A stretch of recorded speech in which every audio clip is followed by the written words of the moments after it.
याच्यामध्ये काय घेतले तर आता हे 6 अनुयोग द्वार. मग ह्या 6 अनुयोग द्वारांमध्ये काय आहे की ह्या 6 अनुयोग द्वारांमध्ये जीवाचं म्हणजे जे काही सम्यक दर्शनाचं वगैरे सगळं स्वरूप आपल्याला पाहिजे माहिती ते भेद रूपाने समजणार. मग आता निर्देश मध्ये आता सम्यक दर्शन हा निर्देश केला. सम्यक दर्शन ज्ञानचारित्र या सूत्रावर जर घटवलं तर सम्यक दर्शन हा निर्देश केला. नंतर सम्यक दर्शनाचे स्वामी कुठे असतात? चारी गतीतले जीव आहेत म्हणून हे स्वामित्व झालं. त्याच्यानंतर साधन काय आहे सम्यक्त्वाचं? साधन काय सम्यक दर्शन? आता ज्ञानदानाचं मुख्यत्वे घेतलं तर विषय साधन फळ घटेल आणि नुसतं साधन म्हणून सम्यक्त्वाचं घेतलं तर मग त्याचं जे जे काही लागणारी परिस्थिती आहे ते सगळं साधनामध्ये आलं. अधिकरण म्हणजे आधार, स्थिती म्हणजे त्याचा राहण्याचा सम्यक्त्वाचा पिरियड आणि विधान म्हणजे त्याचे भेद. मग अशा रीतीने हे काय आहेत सम्यक्त्वाचे वेगवेगळ्या पद्धतीने कथन केलेले भेद आहेत. म्हणून ह्यातनं आपल्याला लक्षात काय येत आहे की निर्देश स्वामित्व वगैरे ह्या सगळ्यांमध्ये काय सांगायचं आहे तर निर्देश स्वामित्व ह्या सगळ्यांमध्ये निर्देशामध्ये सामान्य नाममात्र कथन किंवा स्वरूपाचा निश्चय. जसं न्यायदीपिकेमध्ये काय सांगितलं होतं? उद्देश, लक्षण, निर्देश, परीक्षा. उद्देश म्हणजे काय सांगितलं होतं? नाममात्र कथन. नंतर लक्षण त्याचं असं झालं तर असं होईल ना लक्षण? परस्पर व्यतिकरे सती येन अन्यत्वम लक्ष्यते तत् लक्षणम. आणि उद्देश, लक्षण, निर्देशन, परीक्षामध्ये काय सांगितलं? असं केलं तर असं होईल आणि असं केलं तर असं होईल. म्हणजे अशा रीतीने परीक्षा करतो. परी म्हणजे चोबाव, इक्ष म्हणजे त्याचा विचार विनिमय करून तो जाणतोय, त्याला म्हणायचं परीक्षा. मग अशा रीतीने उद्देश, लक्षण, निर्देश, परीक्षा हे सगळं काय आहे? न्यायदीपिकेमध्ये प्रकरण कुठलंही सांगताना सांगण्याची व्यवस्था सांगितली. आता याच्यामध्ये काय सांगतात की प्रमाण आणि नयाच्या द्वारे जाणलेल्या जीवादी पदार्थांना जाणण्यासाठी अन्य उपाय सांगतात. मग त्यामध्ये निर्देश म्हणजे सामान्य नाममात्र कथन किंवा स्वरूपाचा निर्देश सांगितलं. स्वामित्व म्हणजे अधिकारी. साधन मध्ये काय सांगितलं? कारण. अधिकरण मध्ये आधार. स्थितीमध्ये कालमर्यादा. विधान म्हणजे भेद प्रभेदाने जीवादींचा अधिगम होतो. म्हणजे जीवाधिक पण घेऊ शकतो आणि सम्यक दर्शनाधिक पण घेऊ शकतो. मग हे 6 अनुयोगद्वार आहेत. अनुयोगद्वार कशाला म्हणायचं? अनु म्हणजे अनुसारे, युज योज जोडणे. आता 2 द्रव्यात असेल तर जोडणे आणि एका द्रव्यात असेल तर समाधी. आता हे बाहेरून आपण हे सगळं स्वरूप समजतं म्हणजे इथं मुख्य अर्थ कोणता झाला? जोडणे. मग अशा रीतीने निर्देश आता जीव हा काय केला? निर्देश केला. जसं सम्यक दर्शनावर घटवलं तसं जीव असलबंध सांगतोय म्हणजे अशा रीतीने जीवाचा निर्देश केला. नाममात्र कथन झालं. त्याच्यानंतर जीव म्हणजे आता स्वामी जीवाचे कोण आहेत? संसारी मुक्त सगळेच आहेत की जीव म्हटलं की सगळेच आले. त्याच्यानंतर साधन. आता जीवाची सिद्धी कशाने करतो? साधन म्हणजे कारण. चेतना ज्याच्यामध्ये त्या जीव आहे म्हणजे चेतनेने सिद्धी केली. चेतन, चैतन्य ज्याचं तन म्हणजे शरीर आहे त्याला म्हणायचं चेतन. आणि चेतना सोडून बाहेरचं काहीच नाही. आणि चेतनेला हरवणारा तो चेहरा. चेहऱ्यात अडकलो की काय होतं? आत्म्याला पूर्ण विसरून जातो. बघा तासन तास ते आपण काय आरशामध्ये बघत असतो आणि काय होतं तिथं? तासन तास आरशामध्ये बघत असतो. कितींदा जेवढ्या वेळा बाहेर जाईल तेवढ्या वेळा वेडी खायची, जेवढ्या वेळा बाहेर जाईल तेवढ्या वेळा पावडर लावायचं. अजून काय काय असतं बघा. आता तोंड धुवायचं तितक्या वेळा सारखंच चालू आहे की नाही. म्हणून चेतनेला हरवतो तो चेहरा.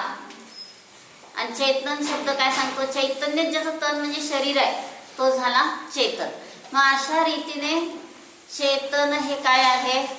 स्वतःचं स्वरूप आहे पण ते विसरून आम्ही बाहेर भ्रमण करतोय. म्हणून जीव सांगणार आहे निर्देश झालं. स्वामित्व संसारी मुक्त सगळे जीव स्वामी झाले. साधन म्हणजे त्याचं काय आहे? कारण.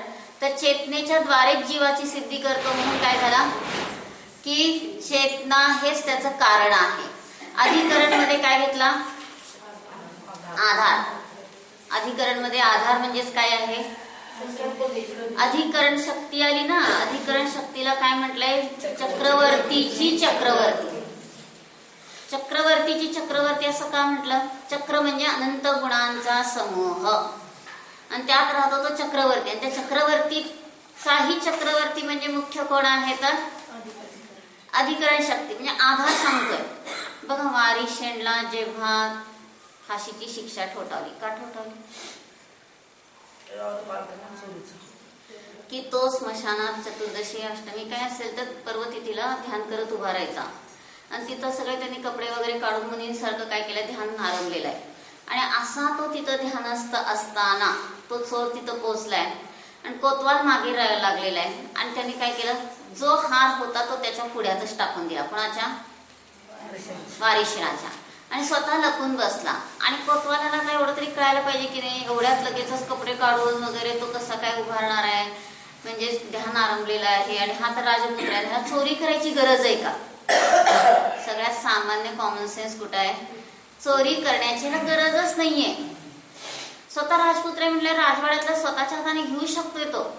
आणि तरी सुद्धा त्यांनी काय केलं, हा एवढा कॉमन सेन्स वापरला नाही. लगेच जो राजाला काय सांगितलं, राजपुत्राने रत्नहार चोरला. आता राजाचं पण डोकं ठिकाणार असतं का? राजे लोक पण काय म्हणतात, हलक्या कानाचे असतात. कुणी काही सांगितलं की लगेच तसं भरलं जातं त्यांच्यामध्ये. आणि झालं, तो पण इतका चिडला, काही विचार केला नाही की हा राजपुत्र चोर आहे की नाही, काही शहानिशा करायचा पण विचार केला नाही. आणि काय झालं, लगेचच फाशीची शिक्षा. आणि ज्या वेळेस आता फाशीची शिक्षा देणार आहेत त्यावेळेस त्या फाशीच्या शिक्षा देणाऱ्यांचे हात वरच्यावर किरीट झाले, हालेच ना. आणि त्यांना लक्षात आलं हा निरपराध आहे आणि अपराधी नाहीये म्हटल्यानंतर काय झालं पुढं, त्यांना इतका पश्चाताप झालाय आता राजाला वगैरे. आणि इकडं तर ह्यांनी प्रतिज्ञा काय केली, यातनं जर सुटलो तर पाणी पात्रो दिगंबर. हात हे ज्याचे पात आहेत असा मी दिगंबर होणार आणि दीक्षा घेणार. आणि हातच पात्र आहेत अशा रीतीने हातातच आहार घेणार, दिगंबर होणार, मुनी होणार, अशी काय केली, प्रतिज्ञा केली. आणि मग सगळ्यांनी त्यांची क्षमा मागितली. मग ते किलीत झालेले हात सुटले वगैरे वगैरे, पुढची गोष्ट वाचायची. आणि मग त्याला चल घरी म्हणून सगळे आग्रह करतायत. आणि तो काय म्हणतोय, मी दीक्षा घेण्याचा संकल्प केलाय. आणि ते म्हणतात तुझ्या ओठावरचं दूध सुकलं नाही. आता कळतं, इतके वेळ कळलं नव्हतं का राजपुत्राला हा नाही, तो अशी चोरी करणार नाही वगैरे. मग ते सुकलं नाही, तू कशाला दीक्षा घेतो म्हणून त्याला आग्रह करतायत घरी चलायचा. आणि मग तो म्हणतो की मी बिलकुल येणार नाही. आणि मग पुढं काय झालं, आता दीक्षा झाली. आणि मग त्यावेळेस ते श्रेणिक वगैरे समजावतात, तुला आधार कोण आहे? आता हे अधिकरण शक्तीसाठी चाललंय सगळं. त्यांनी काय उत्तर दिलं, जगत में सब अपने अपने आधार, जो पर को आधार मानता वह मूर्ख सरदार. काय काय बघा मानतच तो आपण.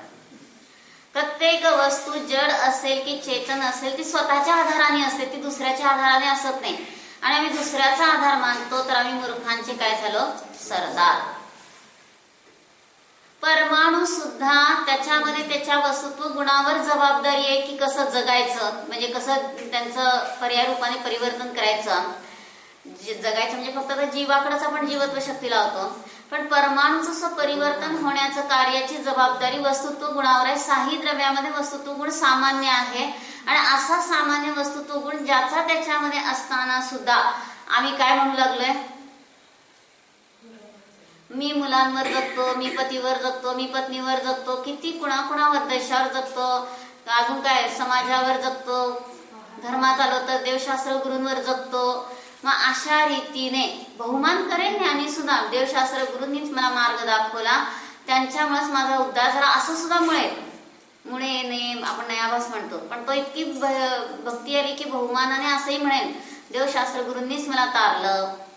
पण आज समजतोय की प्रत्येकाच्या उपादानाने कार्य होतं, ते फार तर काय आहे, निमित्त मात्र आहे. मग अशी जर आतमध्ये धारणा बरोबर असेल तर तो जीव मार्गस्थ आहे, आणि धारणा जर बरोबर नसेल तर मार्गस्थ होऊ शकत नाही. म्हणून आपल्याला लक्षात घ्यायचंय की असं अधिकरण शक्ती सांगते तुझ्यामध्ये आधार आहे, तुला दुसऱ्याचा आधार शोधण्याची गरज नाही. जो दुसऱ्याच्यावर विसंबतो तो काय म्हणतो आपण, जो परावरी विसंबला त्याचा कार्यभाग संपला. पाहिजे का पराचं अवलंबन? कसं असतंय, कुणी आपल्याला पाहिजे ती व्यक्ती आली भेटली की बरं वाटतं, आणि ती निघून गेली की विफलता येते. पतींनी सांगितलं तर 2 दिवसात गावावर नाही तर ते 8 दिवसांनी चालले. आणि काय होतं मग? आकुलता होते. काय झालं असेल, काही फोन नाही, काय नाही. पूर्वी तर कशा पत्राची व्यवस्था होती. मग लोक इतके विकल्प करणार की काय ऍक्सिडेंट झाला का, काय तिकडं काय झालं. कारण एकाने काय केलं, व्यापाराला म्हणून गेला आणि त्याची बुद्धीच इतकी भ्रष्ट झाली की तो विसरून गेला घर दुकान. आपण परदेशात आलोय आणि तिथं लग्न केलं का नवीन व्यापार वगैरे सगळं तिकडं सुरू केलं आणि इकडं वाट बघतायत आणि तो तिकडंच रमलाय. मग कोण कुणाचं असतंय का? किंवा एका मनुष्याने परदेशी गेल्यावर त्याला काहीतरी कवटी मिळाली आणि ती त्याने आपल्या पेटीत ठेवली आणि कुठेही जायचं असलं की तो त्या कवटीला बघायचा आणि जायचा. त्याला काहीतरी ते शुभशकून वाटलं असेल आणि असं करता करता गावी आल्यानंतर पत्नीने हे टेहाळलं आणि तिनं म्हणते काय त्यांच्या कुणाच्या तरी प्रेसीची वगैरे आहे कवटी का कुणाष्ट म्हणून तिनं काय केलं, ते सागरात नेऊन टाकून दिलं. आणि तो विचार करतच होता. परत त्यांनी पेटी उघडल्या, रात नाहीये म्हटल्यावर किम किम न भविष्यती, काय काय होणार नाही, असा एक श्लोकच आहे त्याचा त्या कथेमध्ये. म्हणजे काय काय घडणार नाही, म्हणजे शेवटी काय घडलं की त्याचा काहीच संबंध नव्हता. मिळाली म्हणून त्यांनी फक्त ठेवली होती आणि पत्नीला संशयाने तिनं फेकून दिली. म्हणजे सगळे हे काय आहेत, औदैक भाव. म्हणून बंधाचा अधिकारी कोणता भाव सांगितलाय पंचाध्यायीमध्ये? औदैक भाव. आणि मोक्षाचा अधिकारी विषय रूपाने पारिणामिक भाव घ्यायचा आणि साधन रूपाने औपशमिक, शायिक, शायोपशमिक 3 घ्यायचा. आणि कुठला भाव राहिला? औदैक संसाराचा अधिकारी. आणि मोक्षाचा साधन रूपाने काय विचार केला?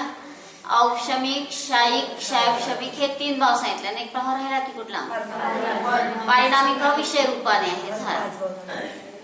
अशा रीतीने 5 भावांमध्ये विभागणी केली. म्हणून सतत पारिणामिक भावाचा आश्रय केला तर ह्या सगळ्या संसाराच्या संकटातनं सुटतो.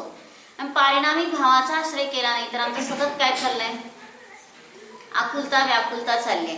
म्हणून आम्हाला अधिकरण सांगतोय की आपल्या स्वतःचाच आधार आम्हाला उपयोगी आहे, दुसऱ्या कोणाचा नाही. घर नाही, मुलं बाळ नाही, बँक बॅलन्स नाही, पैसे नाही, काही नाही. आमच्या चेतनेला आमची अधिकरण शक्तीच पुरेशी आहे. आम्हाला दुसऱ्यांच्या आधाराची बिलकुल गरज नाही. आणि हे जर आम्हाला समजलं तर आम्हाला आत्ता पण शांती आहे, पुढं पण शांती आहे. आणि हे जर आम्हाला समजलं नाही तर आत्ता पण दुःख आहे, पुढं पण दुःखच असणार. म्हणून प्रत्येक क्षणी मी कसा आहे, न्यायक आहे. म्हणून माझा आधार माझ्यामध्ये. आता आपली स्थिती, जीवाची स्थिती कशी आहे? अनादि अनंत कारण परमात्मा स्थिती सांगितली. आणि एक समयवर्ती पर्यायाची स्थिती एक समयवर्ती सांगितली. मग अशा ती स्थिती. आणि विधानतः, आता विधान कसं लावणार? पहिल्यांदा जीवाचे 2 भेद केले, संसारी आणि मुक्त. परत पुढं संसारीचे परस्त्र स्थावर भेद केले. परत एकेंद्रिय, 2 इंद्रिय, 3 इंद्रिय ह्यांच्यामध्ये काय झालं? त्रस्थावर भेद करून परत 2 इंद्रियापासून चतुर्ंद्रियापर्यंत विकलत्रय म्हटलं. परत पुढं पंचेंद्रियाचे संज्ञा असंज्ञा. म्हणजे सगळे असे भेद प्रभेद चालले. मग असे सगळे हे जे भेद प्रभेद आहेत ते सगळे भेद प्रभेद कसे आहेत? जीव ह्याचं पाहतोय ना अनुयोगद्वार. मग हे सगळं समजून काय फायदा? मग जीवावर घटवलं, सम्यक दर्शनाधिकांवर घटवलं, हे सगळं आपल्याला समजून फायदा काय? तर आम्ही आमच्या स्वतःच्या चेतनेला जाणलं तर आमची जीवनात शांती आहे. नाही तर शरीराला जरा काही झालं की मलाच झालं समजतं. महाराजजी काय म्हणायचे नेहमी? ती मा त्या लहान मुलाला दुखतंय म्हटल्यावर काय सांगते? अंतर करू, मंतर करू, जंतर करू, तुझं दुखलं मी काय करू? तसं तू पण त्या शरीराला म्हण की तुझं दुखलं तर मी काय करू. पण आपल्याला वाटते जरा शरीराला काय झालं की मलाच झालं. अस्थिरता काय येते परिणामात? लक्ष देऊ नाही का? आमच्या परिणामात अस्थिरता काय येते? तर शरीरात जरासं काही झालं की मलाच झालं असं एकत्व बुद्धी करतो आणि त्यामुळे आम्ही काय होतो? अस्थिर होतो. पण ध्रुव स्वभाव, स्थिर स्वभाव जर जाणला तर अस्थिरता संपली. म्हणून भजनात काय म्हणतात? स्थिर स्वभाव परमभाव गमन का तुला, तू सांग मना कर्म मना भ्रमण कशाला, सोड भ्रमाला. मग अशा रीतीने जर आतमध्ये आपली चेतना आपण जाणली तर ही विचारांची अस्थिरता संपली आणि शरीराचं जे परिवर्तन होणार आहे कालक्रमाच्या पट्ट्यावर केवलींच्या ज्ञानात जसं झळकलंय तसं चाललेलं आहे. मला त्यामध्ये चांगलं वाईट काय करायची आकुलता नाही, ते ज्ञेय आहे मी, न्याय काय. इतका आतमध्ये जर भेद विज्ञानाची धारा असेल तर आकुलता होत नाही. आणि त्या प्रवचनसार मध्ये तर त्यांनी टंकोत्कीर्ण शब्द वापरलाय. वास्तविक पाहता पर्यायाला टंकोत्कीर्ण शब्द असतो का? टंकोत्कीर्ण शब्द कशाला असतो?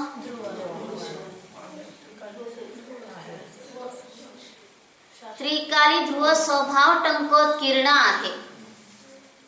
तरी सुद्धा त्यांनी क्रमवर्तीत्व सिद्ध करण्यासाठी पर्यायाला पण टंकोत्कीर्ण शब्द वापरला. मग का टंकोत्कीर्ण शब्द वापरला? तर जी पर्याय स्वतःच्या योग्यतेने घडत आहे तिला मागं पुढं करण्यासाठी कोणीच समर्थ नाही. जसं ध्रुव स्वभाव टंकोत्कीर्ण त्याला कोणी नष्ट करू शकत नाही.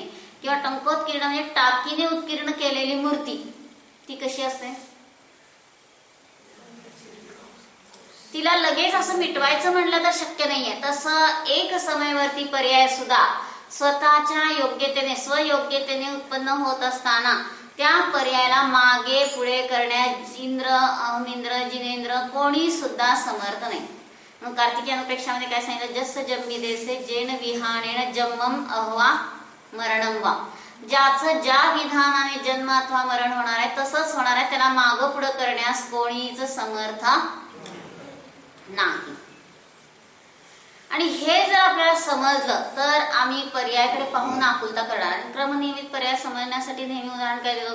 सोमवार नंतर मंगळवार आला, सोमवार नंतर एकदम बुधवार यायला पाहिजे. आज कुठला वार आहे?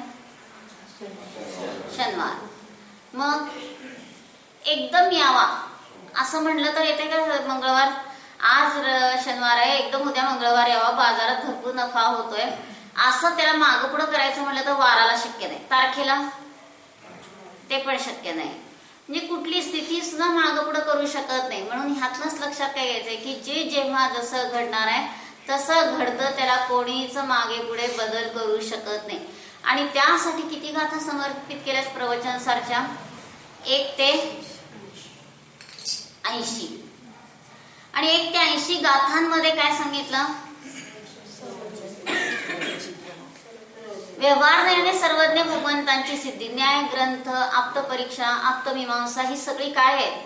सर्वज्ञत्वाची प्रथम सिद्धी करतात. सर्वज्ञाच्या सिद्धीमध्ये सर्वज्ञ स्वभावाची सिद्धी आहे. म्हणजे आपण त्यांची सिद्धी केली, नमस्कार करताना असं करून असं करतो, तसं त्या सर्वज्ञ भगवंतांची सिद्धी केली की लगेच स्वतःच्या सर्वज्ञ स्वभावाची सिद्धी झाली. सर्वज्ञ स्वभावाच्या सिद्धीमध्ये क्रमनियमित पर्यायाची सिद्धी झाली. जे जेव्हा होणार आहे घडणार आहे त्याला मागं पुढं कोणी करू शकत नाही. आणि क्रमनियमित पर्यायाच्या सिद्धीमध्ये क्रमनियमित पर्याय आस्तिकच नाही की नास्तिकच नाही. जे जेव्हा होणार आहे तिकडे लक्ष देऊ नको, नास्तिकथ नाही. आणि तू स्वरूपाला जाण हे काय आहे? आस्तिकथन आहे. आणि अशा रीतीने स्वरूपाचं वेदन केलं तर शांती आहे, स्वरूपाचं वेदन केलं नाही तर शांती नाही. आणि अशी अस्ती आपल्याला समजली तर आपल्याला शांती शांती. म्हणून काय म्हटलं? मस्त रहो अपनी मस्ती में चाहे मस्त रहो अपनी अस्ती में चाहे आग लगे इस बस्ती में. आपण आपल्या अस्तीच्या मस्तीमध्ये राहिलो तर ह्या बस्तीमध्ये आग लागली तरी आमचा त्याचा काही संबंध नाही. मी शरीरापासून अत्यंत भिन्न आहे. आणि अशी जानन जानन परिणती सुरू झाली तर आपल्याला हे सगळं समजून फायदा आहे. सगळं पाठ केलं, अनुयोगद्वार पाठ केले, 6 आहेत, निर्देश, स्वामित्व, स्थिती, अधिकरण, साधन, विधान वगैरे सगळं पाठ केलं. पण माझ्या जीवनात त्याचा उपयोग काय? लगेच आता निर्देश म्हटलं की आतमध्ये स्वभावाचाच निर्देश करायचा. आता एका आपल्या स्वतःच्या त्रिकाली ध्रुव स्वभावावर केंद्रित करा. मग स्वामी कोण आहे त्या स्वभावाचा? मी माझा स्वामी आहे, मला दुसऱ्याच्या स्वामित्वाची गरज नाही. पण काही महाभाग कसे होते? इंग्रज जेव्हा म्हणतात तुमचं राज्य घ्या, तेव्हा ज्यांना गुलामीची सवय लागली ते काय म्हणतात? आम्ही गुलामीतच राहू, तुम्हीच राज्य करा. तसं आम्हाला 5 इंद्रियांच्या गुलामीत इतकी राहण्याची हौस आहे, सवय लागली आहे की त्यामुळे आम्ही काय म्हणतो? आम्हाला वेगळं काही स्वातंत्र्य नको.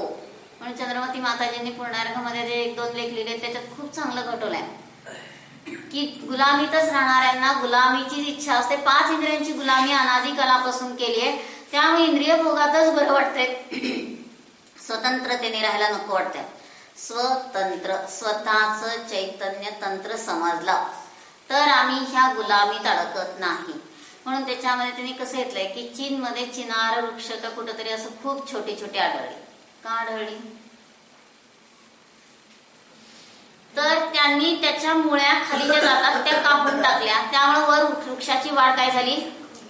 कमी झाली. जितक्या मुळ्या खाली जातील तितकी उंची काय राहते? वाढत राहते. पण मुळ्याच कापल्यामुळे काय झालं? उंची वाढली नाही. मग तसं आमच्या संसाराच्या मुळ्या पसरल्या आहेत कुठं? हे सगळ्या मोह राग द्वेष विकारी भावांनाच मुळ्या म्हटल्यात. आणि त्यात इतकी आसक्ती आहे की तेच आम्हाला करायला बरं वाटतंय आणि त्यामुळे त्यातच आम्ही अडकून पडतो. पण ते जर आज चेतनेची रुची जागृत झाली तर ही सगळी आमची अनर्थ परंपरा काय झाली? संपली. आणि जर ही चेतनेची रुची जागृत झाली नाही तर सगळी काय चालली आहे? अनर्थ परंपराच चालू आहे. म्हणून प्रत्येक क्षणी मी न्यायक आहे, भगवान आत्मा आहे, मला परद्रव्याच्या परकणाची गरज नाही. आतमध्ये लगेचच चिंतन आमचं वाढलं तर निर्देश स्वामित्व. आता साधन मध्ये काय घेतलं? जाणणारी पर्याय साधन. अधिकरण काय आहे? माझा त्रिकाली ध्रुव स्वभावाचा आधार आहे मला, आणि स्थिती अनादि अनंत आहे, आणि त्या ध्रुव स्वभावात विधान तो एकरूपानेचा आहे, एकाकार आहे, त्याच्यामध्ये अनेकतेचे भेद नाही. आणि असं आमच्या स्वतःच्या चेतनेला जाणून आतमध्ये आम्ही अंतर्मुख झालो तर हे समजून आमच्या जीवनात फायदा आहे.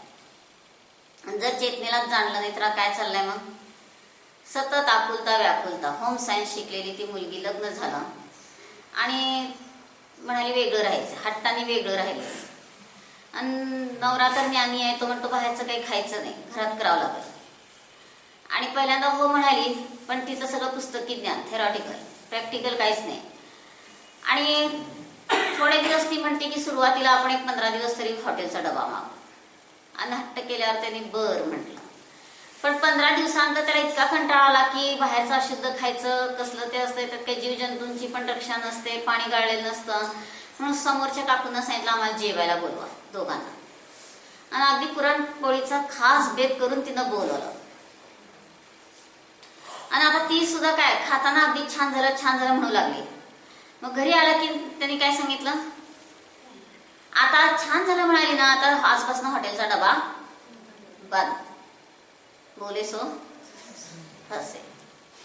मग ती म्हणजे मला काय इतकं करायला जमणार का? तर तो म्हणाल जा काकूंना विचार कसं करायचं आहे. पण कसं असतं? मान कशा आहे, गर्व असतो. मी शिकलेली आहे, ती काकू अडाणी आहे, तिला कसं विचारायचं? मग तिनं सांगितलं डाळ घ्यायची, पाणी घ्यायचं, शिजवायचं. असं म्हणेपर्यंत काय म्हणते माहित आहे. बघा सगळ्यांना माहित आहे म्हणायचं. आणि झालं लगेच घरी आली की तिनं डाळ शिजायला घातली आणि कणकेचा गोळा तयार करून त्यात सोडला, पोळ्या तयार होऊन बाहेर येतील म्हणून. आणि झाली सगळी खीरच. आणि झालं तर ती खीर झाली म्हटल्यानंतर नवरा शांत आहे. पहिल्या दिवशी म्हणाला आपण काय चिडलो तर परत म्हणणार हॉटेलच. दुसऱ्या दिवशी म्हणाल तू विचार अजून नीट समजून घे कसं करायचं म्हणून सांगितल्यावर गेली परत. मग त्याचे लोई करायची, लाटायचं, एवढं सांगेपर्यंत काय म्हणते माहित आहे. मग माहित आहे म्हटल्यावर जा म्हणाली. काकू पण जराशी हुशार असते वागायला. आणि ती आली लोई करते आणि वरनं सगळं पुरण थापते. काय होईल आता ते सगळं? रोज एक नवीन मेनू. आणि झालं मग ते सगळे तुकडे तुकडे सगळे खापरच. तरी खाल्लं त्या नवऱ्याने. म्हटलं काय म्हणायचं नाही, चिडायचं नाही. परत तिसऱ्या दिवशी गेल्यावर काय झालं? 8 ठेवायचं असतंय आणि लोई वरनं लावायची म्हटल्यानंतर ती म्हणते माहित आहे, जाऊ म्हणते. झालं असं एक एक दिवस काय चाललंय, नवीन नवीन पदार्थ मिळाले खायला. आणि शेवटी नवरा इतका चिडला, म्हणाला तू का एवढं मान कशाने गर्व करतेस, विचार की कसं करायचंय पूर्ण. आणि मग जाऊन विचारलं पूर्ण, तेव्हा तिला ती पुरणपोळी जमली. म्हणतो की एकदा पुरणपोळीचा स्वयंपाक जमला तर दुसरं कायच अवघड नाही. आणि त्याशी पटकन होतंय सगळं. का? त्यातच सार झालं, त्यातच पुरण झालं, त्यातच पोळी झाली, सगळं त्यातच झालं. वेगळं परत काय करायची गरज नाही. आणि झालं मग कसं पुरणपोळीचं फक्त दृष्टांत घ्यायचंय कशासाठी? तर त्या पुरणपोळीला पूर्ण ते आतमध्ये पुरण व्याप्त म्हणून त्याला पुरण म्हटलंय.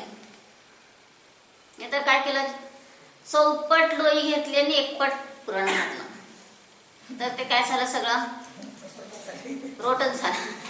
मग तिथं पुरण तसं ह्या शरीराच्या आकाराचा आत्मा ह्या शरीरामध्ये कसा आहे, व्यापून आहे. वरची फक्त एक इपेथियल सेल झडते आणि नाकातली कानातली पोकळी रिकामी आहे, तेवढंच फक्त गॅप आहे.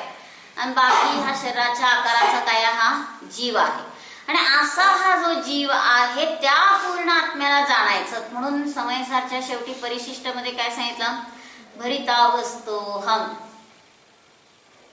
मी भरित आहे, परिपूर्ण आहे, मला दुसऱ्याची गरज नाही. कसं चिंतन करायचंय हे परिशिष्टामध्ये जयस्नाचार्यांच्या टीकेमध्ये घेतलंय.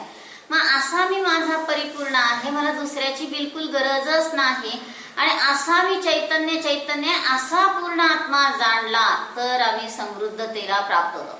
आणि आम्ही बाहेरच सगळं उपद्व्याप करतो बघा. कशी आता हाऊस मौज आहे, सारखं टीव्हीचं युग आहे. त्या टीव्ही समोर बसवायचं. टीव्ही म्हणजे एडिट बॉक्स आणि परिणाम बिघडून घेण्याचं साधन. आणि मग तिथं कर्म लागलं की इथं करमत नाही, इथं कसं कधी पळू समजत नाही. मग सांगितलं ना एक मुलगी की असं काय करायला बसवायचं सिद्धीला वगैरे, त्यागींना स्वतः जाऊन टीव्ही समोर बसायचे. फळ काय मिळालं, घरातल्यांची तीव्र भावना होती की तिनं ब्रह्मचर्य घ्यावं, पण तिनं भोगाच्या रुचीनं काय केलं, हा चान्स घालवला. आणि पुढं काय घडलं, लग्न झालं तर एक वेळ जेवायची मारामार. आणि तिनं लग्न कशासाठी केलं, खूप नटायचंय, मुरडायचंय, काय काय हौस मौस करायचे म्हणून. आणि जेवायला नाही, तिथं नटायला मुरडायला काय मिळणार आहे का आता, काहीच नाही.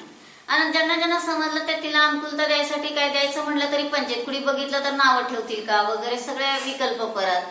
मग आता त्यातनच कसं तरी परत काहीतरी धंदा सुरू केला आणि खूप भरभराट झाली. आणि आता परत नटणं मुरडणं सुरू झालं. म्हणजे पश्चाताप होतोय का, मी हे केलं, चुकलं, मिच्छामे दुक्कडम. आणि असं इतकं जर आतमध्ये पश्चाताप झाला तर तो जीव त्या शरीराच्या हौस मौज मध्ये, हावभाव विभ्रम विलास मध्ये अडकत नाही. आणि किती अनादिकालापासून देवलोकात गेल्यानंतर तिथले देवाचे आपण उत्तम भोग भोगले, त्याच्यापुढे तर हे मनुष्य लोकातले तर तुच्छ आहेत. काय म्हटलं त्याला इष्टोपदेश मध्ये, नाके नाको कसाम इव.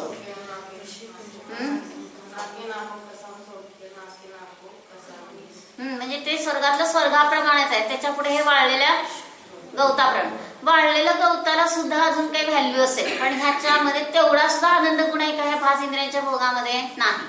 म्हणून कधी मोबाईल मध्ये अडकतो, कधी टीव्ही मध्ये अडकतो, कधी कॉम्प्युटर मध्ये अडकतो, कधी अजून ते काय लॅपटॉप काय म्हणतात बघा, मला काय तसलं येत नाही सगळं, त्याच्यात अडकतो. म्हणजे सगळं काय चाललंय, जीवन बर्बाद. म्हणजे आम्ही सगळं काय आहे, यंत्रसामुग्रीच्या नादी लागू लागलोय. आणि जितकं त्याच्या नादी लागतोय तितकं चिंतन चुकलं. म्हणून चिंतन आमचं जर व्यवस्थित स्वभावाचं असेल तर सगळी अस्थिरता संपली. माझ्या आतमध्ये ध्रुव स्वभावाला काही झालंय का, मी निरामय निर्भय स्वरूपी आहे, माझ्यात रोग बिलकुल नाही. आणि असा निरामय निर्भय स्वरूपी आत्मा जाणला तर आपल्याला आत्ता पण शांती आहे, पुढं पण शांती आहे. हा आत्मा जर जाणला नाही तर आत्ता पण दुःख आहे, पुढं पण दुःखच असणार. म्हणून जितकं आतमध्ये आपल्या चेतनेला चेततो, जाणतो, तितकं आत्ता पण शांती आहे, पुढं पण शांती आहे. चेतनेला जाणलं नाही तर आकुलता आहे. म्हणून ते काय एका भजनात होतं ना, काय अपने हातों से अपने घर में आग लगाई क्यों न सीख मानी. म्हणजे आपण का गुरूंची सीख मानत नाही, भगवंताने सांगितलेलं का ऐकत नाही, तर आपल्या घरालाच आपण काय करतोय, आग लावतोय. म्हणजे आपल्या चैतन्य घरामध्ये राहत नाही, विभाव करतो आणि आपण आपलं घरच जाळून टाकतो. चालतात की नाही आपलं घर, कोणी घर जळतंय. आणि सगळ्या मित्रांना बोलवून थंडीचं ऊब मिळते चला म्हणून शेकून घेतलं. आणि थोड्या वेळाने सगळे निघून गेले आणि सगळे हसतात गावातले की किती मूर्ख आहे हा, वाचवायचं सोडून शेकत बसलाय. आणि आता झोपायच्या वेळेला मी कुठं झोपू, खायच्या वेळेला कुठं खाऊ, आता रडू लागलाय. म्हणजे अपने हातों से ही अपने घर में आग लगाई. म्हणजे फार मार्मिक आहे. तसं आम्ही ह्या चैतन्य स्वरूपाला जाणत नाही, विकारी भाव करतो आणि आम्हीच आमच्या चैतन्य घरामध्ये काय लावली, आग लावली.